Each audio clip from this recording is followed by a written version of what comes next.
कहानी की शुरुआत होती है हजारों साल पहले से, जब एक वेनवू नाम के आदमी को 10 जादुई रिंग्स मिलती है। इन रिंग्स की ताकत से वेनवू की उम्र बढ़ना बंद हो जाती है और वह बहुत ताकतवर हो जाता है। और इन्हीं रिंग्स की मदद से वेनवू 10 रिंग्स नाम की एक खतरनाक आर्मी बनाता है और धीरे धीरे पूरी दुनिया में अपना डर फैला देता है। वेनवू कई सदियों तक राज करने के बाद अब उसका लड़ाइयों और सत्ता से मन भर चुका था। अब वह ऐसी रहस्यमयी चीजों की तलाश करने का फैसला लेता है जो इस दुनिया में आज तक किसी ने नहीं देखी। इसी दौरान उसे एक रहस्यमयी जगह के बारे में पता चलता है जिसका नाम था तालो। यह एक जादुई दुनिया थी जहां रहस्यमयी शक्ति या और अजीब जीव रहते थे। और यही से शुरू होती है हमारी आज की असली कहानी, शांग-ची। रहस्यमयी जगह तालो के बारे में कहा जाता था कि वह आम दुनिया का हिस्सा नहीं है। वहां तक पहुंचना लगभग नामुमकिन था क्योंकि उसका रास्ता एक जादुई जंगल से होकर जाता था। ये जंगल किसी भूल भुलैया की तरह था जो अंदर आने वालों को जिंदा वापस नहीं जाने देता था। लेकिन वेनवू इतनी आसानी से हार मानने वालों में से नहीं था। वह अपने कुछ आदमियों के साथ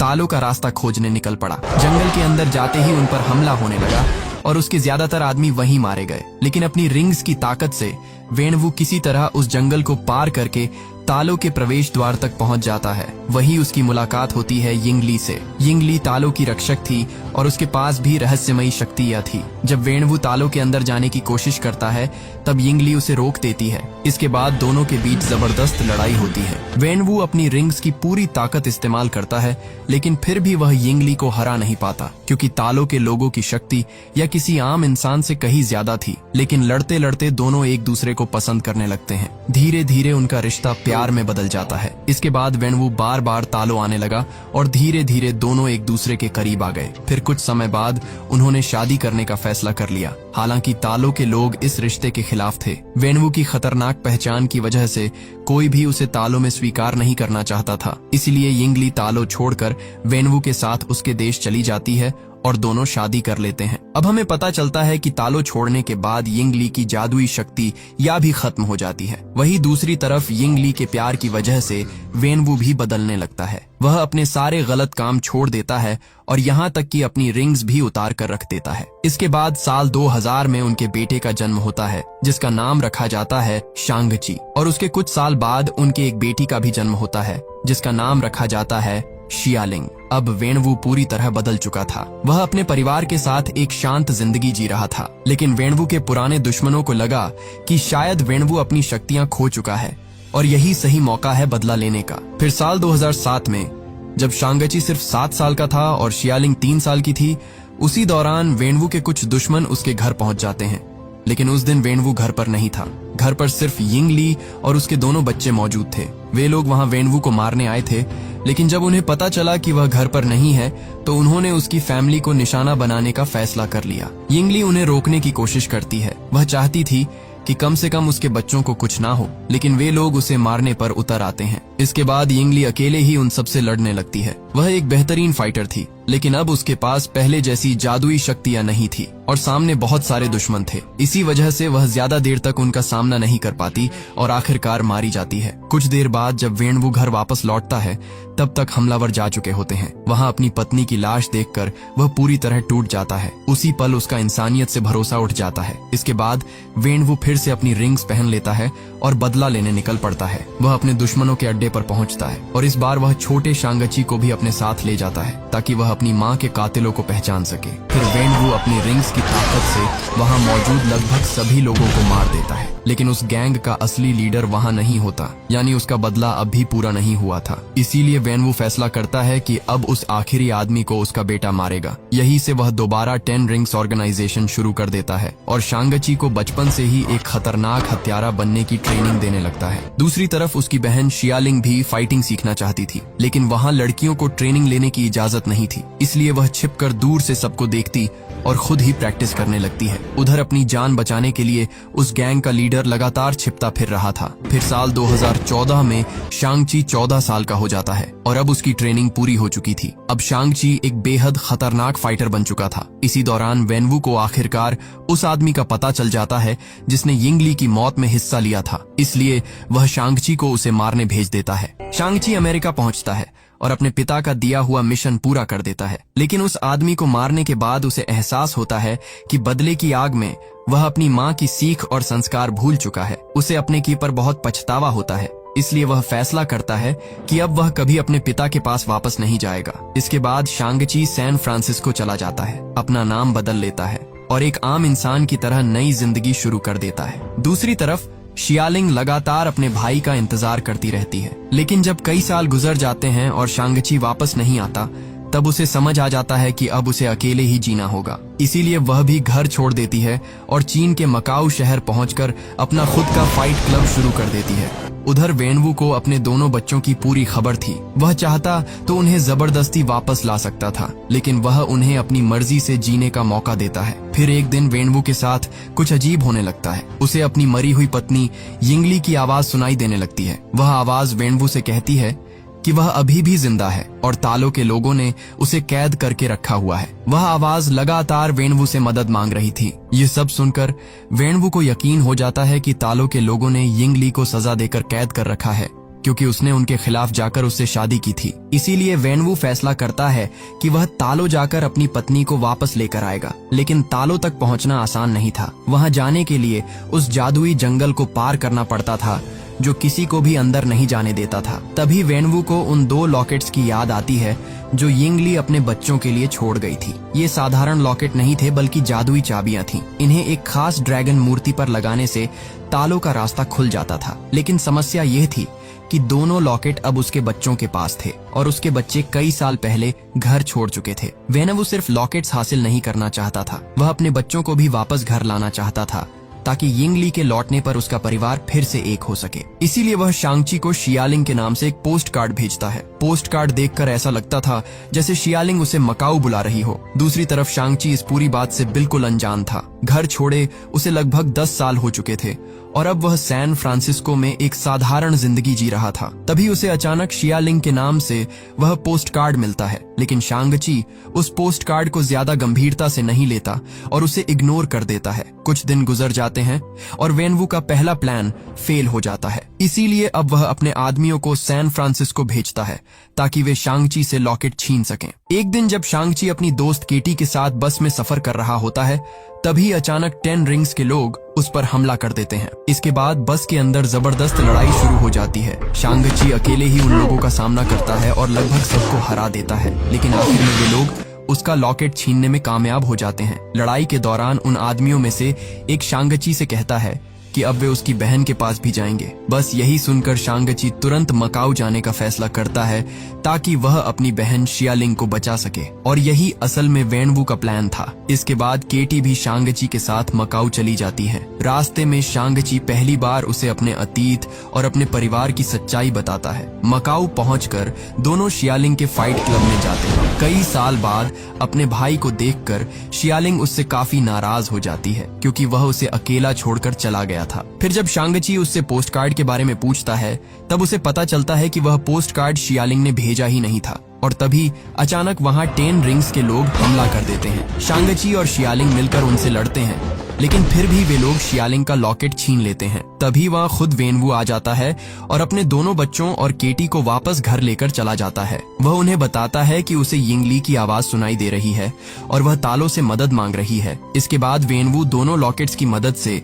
तालो का रास्ता दिखाने वाला नक्शा बनाता है। वह बताता है कि तालो का रास्ता साल में सिर्फ एक बार एक खास दिन खुलता है और वह दिन अब सिर्फ 3 दिन दूर था। इसीलिए वेनवू फैसला करता है कि वह अपनी पूरी आर्मी के साथ तालो जाएगा और अगर वहां किसी ने उसे रोकने की कोशिश की तो वह सबको मार देगा। लेकिन शांग-ची को यकीन नहीं था कि उसकी माँ सच में जिंदा है। उसे लग रहा था कि कोई उसके पिता को धोखा दे रहा है, इसलिए वह वेनवू को तालो पर हमला करने से रोकने की कोशिश करता है। शांग-ची की बात सुनकर वेनवू बहुत गुस्सा हो जाता है, इसलिए वह शांग-ची, शियालिंग और केटी को एक तहखाने में बंद कर देता है। वहीं उनकी मुलाकात ट्रेवर से होती है। ट्रेवर वही आदमी था जिसने कुछ साल पहले 10 रिंग्स के नकली लीडर बनने की एक्टिंग की थी। यह बात वेनवू को बिल्कुल पसंद नहीं आई थी, इसीलिए उसके लोगों ने ट्रेवर को पकड़कर चीन ला दिया था। हालांकि जब ट्रेवर को मारने की तैयारी हो रही थी, तब उसने अपनी मजेदार एक्टिंग और हरकतों से सबका दिल जीत लिया। इसी वजह से वेनवू ने उसकी जान बख्श दी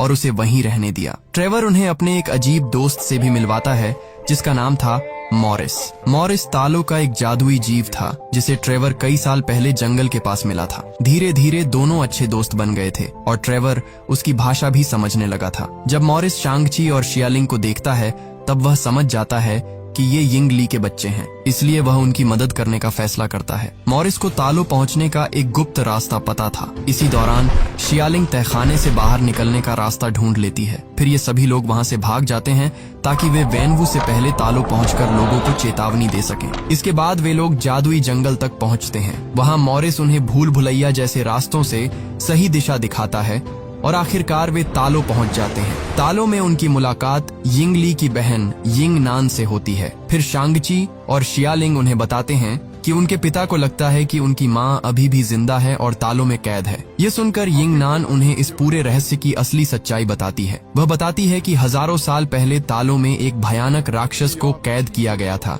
जिसका नाम था डेवलर इन डार्कनेस और उसकी पूरी सेना लोगों की आत्माएं खाकर अपनी ताकत बढ़ाते थे। तालों में घुसते ही उन्होंने वहां भारी तबाही मचा दी और कई लोगों को मार डाला। इसके बाद वह राक्षस तालों से निकलकर पूरी दुनिया की तरफ बढ़ने लगा। लेकिन तभी तालों की नदी से एक विशाल जादुई ड्रैगन बाहर आया जिसका नाम था द ग्रेट प्रोटेक्टर की शक्ति के सामने डेवलर इन डार्कनेस और उसकी सेना कमजोर पड़ने लगे। फिर तालों के लोगों और उस ड्रैगन ने मिलकर उस राक्षस की पूरी सेना को वापस उसकी दुनिया में धकेल दिया। इसके बाद ग्रेट प्रोटेक्टर ने अपनी खाल से वहां एक विशाल दरवाजा बना दिया ताकि वह राक्षस दोबारा बाहर ना निकल सके। साथ ही उसने तालों के लोगों को अपनी शक्ति और अपनी ड्रैगन स्किल्स दी ताकि वे उनसे हथियार बनाकर उस गेट की रक्षा कर सकें। तभी से तालों के लोग उस दरवाजे की रक्षा कर रहे थे और उस दिन के लिए तैयारी कर रहे थे जब वह राक्षस दोबारा बाहर आने की कोशिश करेगा। लेकिन डेवलर इन डार्कनेस कभी खुद उस गेट को तोड़ नहीं पाया, इसलिए उसने लोगों को बहकाना शुरू कर दिया।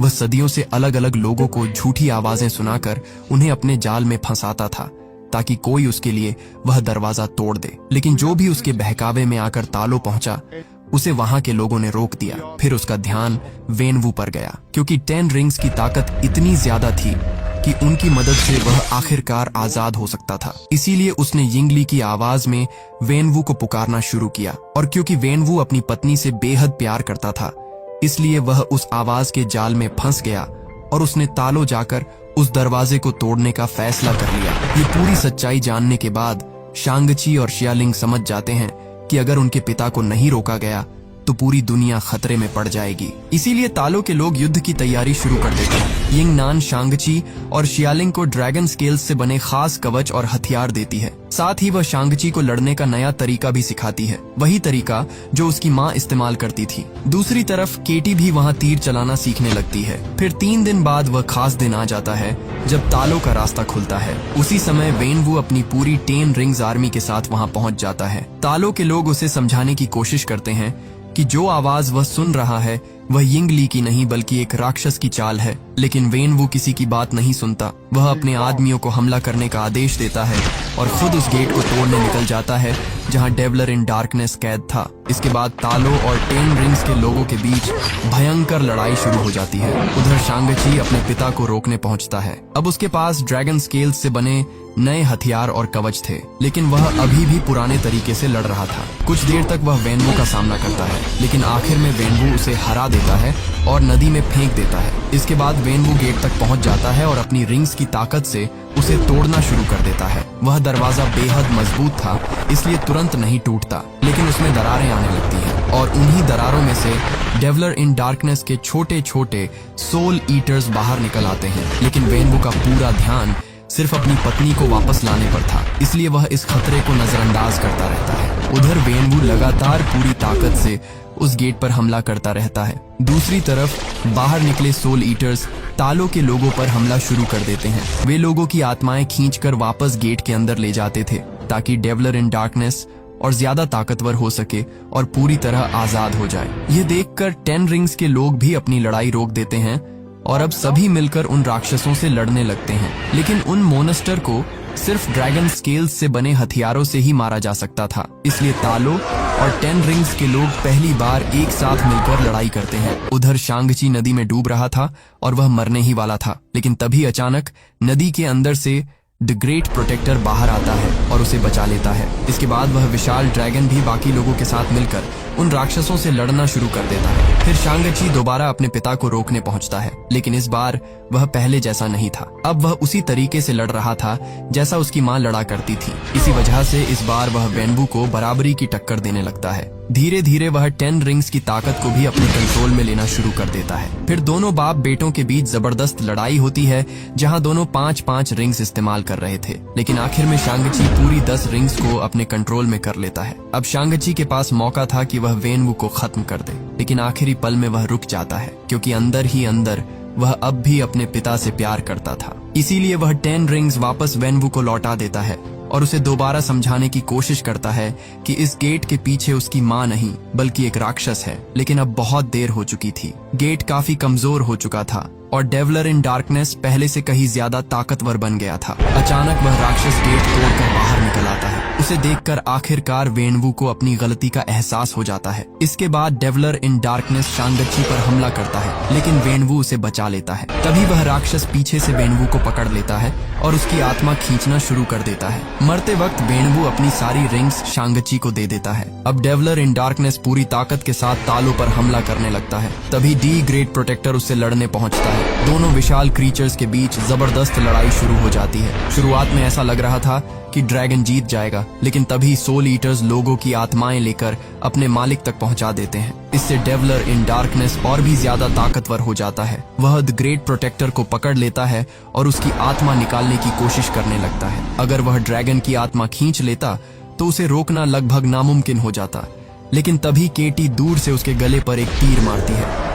इससे उसका ध्यान भटक जाता है और द ग्रेट प्रोटेक्टर उसकी पकड़ से बाहर निकल आता है। उसी समय शांगची अपनी रिंग्स की पूरी ताकत इस्तेमाल करता है। वह सारी रिंग्स सीधे डेवलर इन डार्कनेस के शरीर के अंदर भेज देता है और पूरी शक्ति के साथ उन पर हमला कर देता है। इस जबरदस्त ब्लास्ट से डेवलर इन डार्कनेस के टुकड़े टुकड़े हो जाते हैं और आखिरकार वह राक्षस हमेशा के लिए मर जाता है। लड़ाई खत्म होने के बाद तालों के लोग और 10 रिंग्स के सैनिक मिलकर उन सभी लोगों को श्रद्धांजलि देते हैं जिन्होंने इस युद्ध में अपनी जान गंवाई थी। इसके बाद शांगची और केटी वापस अपनी पुरानी जिंदगी में लौट जाते हैं। एक रात दोनों अपने दोस्तों के साथ होटल में बैठे पूरी कहानी सुना रहे होते हैं, लेकिन उनके दोस्त उनकी बातों पर यकीन ही नहीं कर रहे थे। तभी अचानक वहां एक जादुई पोर्टल खुलता है और उसमें से वोंग बाहर आता है। वह सीधे शांगची से कहता है कि उसे उसके साथ चलना होगा। फिर वोंग शांगची और केटी को अपने साथ कमर ताज ले जाता है। वहां ब्रूस बैनर और कैप्टन मार्वेल पहले से मौजूद थे। सभी लोग मिलकर 10 रिंग्स की जांच करने लगते हैं। तभी वोंग बताता है कि जब शांगची ने पहली बार रिंग्स इस्तेमाल की थी तब उनसे एक अजीब सिग्नल निकला था, जैसे वे किसी दूर मौजूद चीज को कोई मैसेज भेज रही हों। जब वे रिंग्स को स्कैन करते हैं तब पता चलता है कि वे हजारों साल पुरानी है। लेकिन हैरानी की बात यह थी कि उनके बारे में किसी के पास कोई जानकारी नहीं थी, यानी इन रिंग्स का रहस्य अभी भी खत्म नहीं हुआ था। वही दूसरी तरफ शियालिंग अपने भाई से झूठ बोलती है कि वह 10 रिंग्स ऑर्गेनाइजेशन को खत्म करने जा रही है, लेकिन असल में वह खुद उसकी नई लीडर बन चुकी थी। अब वह ऑर्गेनाइजेशन को एक नए तरीके से चला रही थी और पहली बार वहां लड़कियों को भी ट्रेनिंग दी जा रही थी। यानी वेनवू की लेगेसी खत्म नहीं हुई थी, बल्कि अब एक नए दौर की शुरुआत हो चुकी थी। अगला पार्ट देखने के लिए कमेंट बॉक्स में लिखे पार्ट 2 और हमारे साथ हमेशा ऐसे ही जुड़े रहने के लिए आप हमारे चैनल द योगी को सब्सक्राइब कर लीजिए।